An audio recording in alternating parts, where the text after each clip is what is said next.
Hi, and welcome to another episode of Emerald Isle Vacation Home Specialist. I am your host, Dennis Richkovsky. Some of you recognize me as the co-owner of Flip Flops Donuts, and some of you know me as your broker of real estate, who specializes in waterfront and waterview properties along the Crystal Coast, especially on boat banks and in my town of Emerald Isle, North Carolina. On this channel, you will find essential information from the inside scoops on buying and selling houses, to how to live with the ocean, rivers, and sounds that define the Crystal Coast.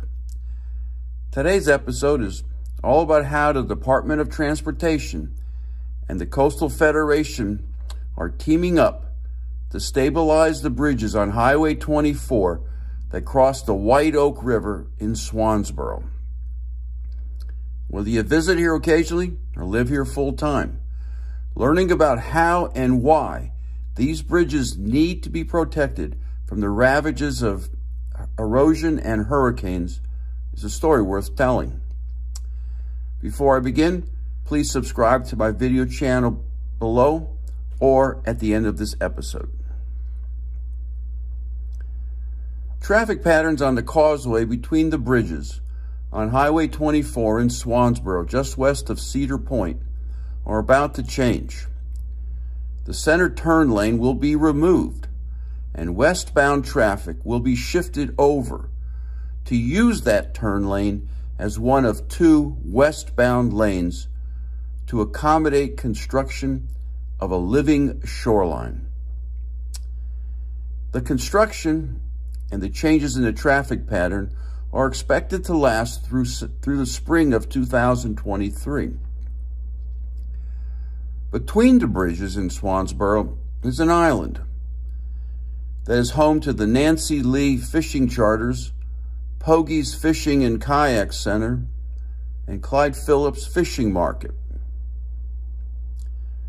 This island is surrounded by the waters of the White Oak River, and the goal of the Living Shoreline is to stop or at least slow erosion on this island that has, at times, threatened to undermine the highway connecting Cedar Point to Swansboro, a vital link connecting Onslow and Carteret Counties.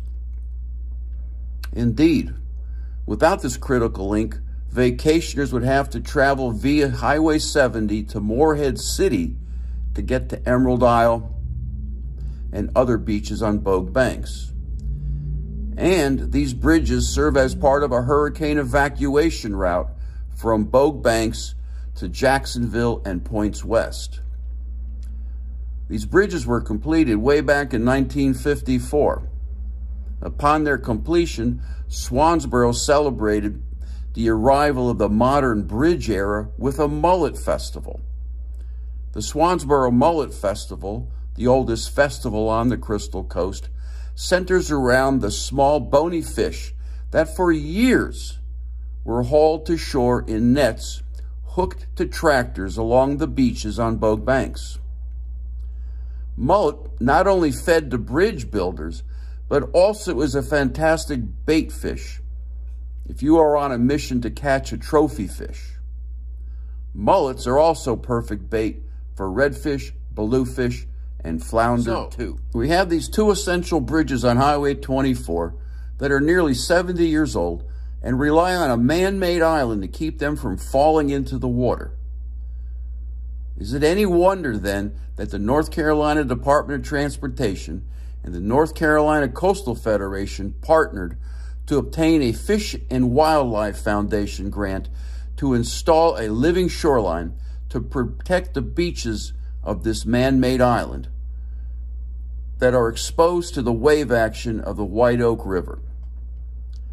The goal of these living shorelines is to stop or at least slow the erosion that at times has threatened to undermine the artificial island supporting these bridges that carry Highway 24 between Carteret and Onslow counties.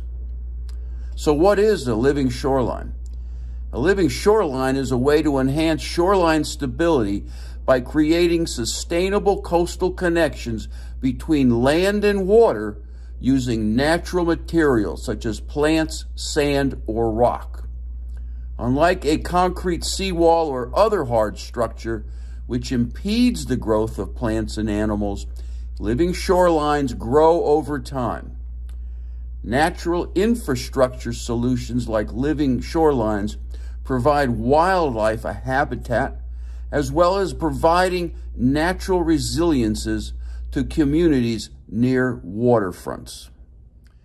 Living shorelines are sometimes referred to as nature-based, green, or soft shorelines. They are an innovative and cost-effective technique for coastal management. In Swansboro, living shoreline work will be completed on the artificial island and causeway that is located between the two White Oak River bridges. The causeway along the northeast side of Highway 24 has experienced severe erosion, a result of previous storms, as well as severe undercutting, a direct result of Hurricane Florence in 2018. The abutment along the northwest end of the island and the abutment at the southeast end of the island are also showing severe signs of erosion. When completed early next year, there are to be 3 living shorelines, which use rock and/or shells and aquatic vegetation to reduce wave action and prevent further erosion, the kind exacerbated by using traditional hard structures like bulkheads and seawalls along the causeways. This project is part of North Carolina Department of Transportation's efforts to make more than 500 miles of coastal roads resilient to storms using nature-based solutions. A corollary benefit to constructing these living shorelines will be enhanced water quality. The entire project is expected to cost $3.6 million. Highway 24, in addition to providing a conduit for tens of thousands of vacationers and residents, is especially important because it is the route Marines use to get equipment and personnel from Camp Lejeune in Jacksonville to the Marine Corps Air Station, Cherry Point in Havelock, and to the state port in Morehead City. Flooding of this road has at times buckled the north side of Highway 24 in Cedar Point, and there has been at least 1 sinkhole in recent years. So this living shoreline stabilization project cannot be completed soon enough. Living shorelines are both beautiful and practical. They add attractive, low-maintenance green space, and their services to the environment, which also benefit people, include purifying water, buffering floods, reducing erosion, storing carbon, and attracting wildlife to habitat. Plenty of evidence shows that during major storms, such as Hurricane Florence in 2018, a living, natural shoreline performs better than a hardened shoreline.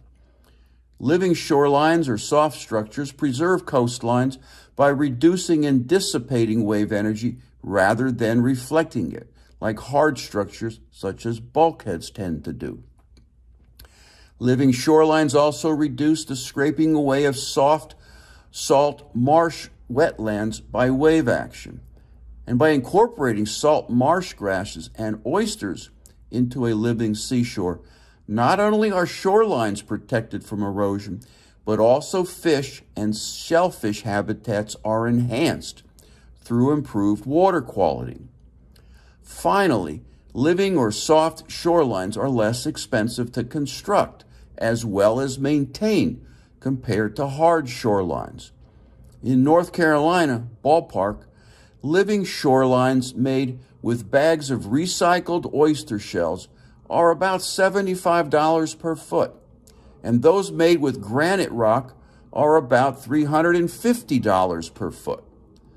Over 500 miles, that adds up to a considerable savings to North Carolina's taxpayers. To learn more about living shorelines and protecting coastal environments along the Crystal Coast, subscribe to my newsletter by texting your email address to 919-308-2292 or sign up for my blog on my website, www.eihomesforsale.com, and please subscribe to Emerald Isle Vacation Home Specialist on YouTube at the end of this video. Stay well and stay safe. So come on down. Please subscribe to my video channel below, and definitely return next week to the same bat channel at the same bat time of 9 a.m. on Thursday for another episode of Emerald Isle Vacation Home Specialist.